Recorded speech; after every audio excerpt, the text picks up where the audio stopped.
semiconductor তো বায়োকোনো mental মল্টিমিশন ঘোরা করা হয়েছিল ঘোরা ঘোরা মানে তুমি বলবে জিনিসও জমা দেওয়ার ব্যাখ্যা করে বাসায় কেন তো বাসায় যেন পিকনিক মজা করতে করে পিকনিক দেওয়া তো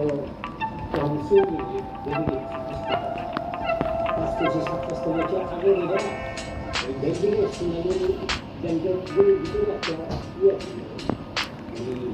এই কামারের এই সিকোয়েন্সে গানের সিকোয়েন্সে দেখা যায় বাইরে হাতে করলে আমরা কোনো নষ্ট হবে মালিক পাই এই সিকোয়েন্সে করে আমরা বাসায় যখন পাইছে আমি বাসায় এসে লিখিয়া স্পিকারে যেগুলো নিয়ে দিচ্ছে যাদের নিয়ে দিচ্ছে আমি ভিতরে দুইটাই ব্যান্ডের সামনে করে আমি দেখা শুরু করছি বাদি বলতে বলতে বেগুনি দিয়ে গেছে বাদি বেগুনি দিয়ে দিয়া রাস্তায় দিয়ে দিতে রাস্তায় দিতে আমি শুধু না শুধু বাসায় আসতেছি বাদি ভাই শুধু যে সুন্দর দিয়ে ওয়ার্ডের করে দেখো তো বাদি যখন বেগুনি থেকে রাস্তায় দিয়ে দিয়েছে একটা সুযোগ দৃষ্টি দিয়ে চলে আসছে আমি নিজে করে কাছে চিন্তা করতে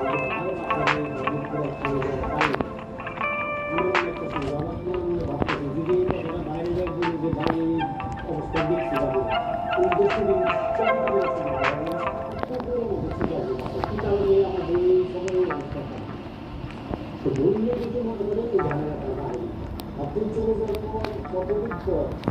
তাহলে দরজা খোলা রাখবেন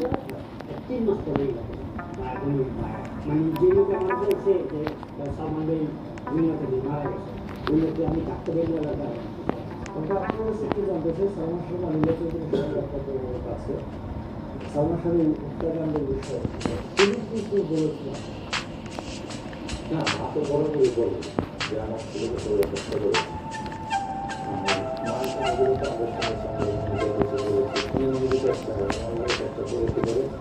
যে আমার ছেলের জন্য কি হয়েছিল শুধু আমি না ওনার মা ওনার পরিবার সমগ্র বাংলাদেশ সব মানুষের সেই অনুষ্ঠান প্রজন্ময় আসছে বা 5 সেপ্টেম্বর 10 সেপ্টেম্বর এটা জানতে চাইছে সবার মনে রেখা সঠিক আমরা জানতে চাই আমরাও চাই সঠিক এবং শোনাতে বিশ্বাস করি না আমার বাবা আমি যেন কি নিজেকে দেখে দিতে পারি আল্লাহ কাছে বলি তোমাদের কাছে বলি আবার এটাই বলেছেন যে আমরা যদি না থাকি আমি যদি না থাকি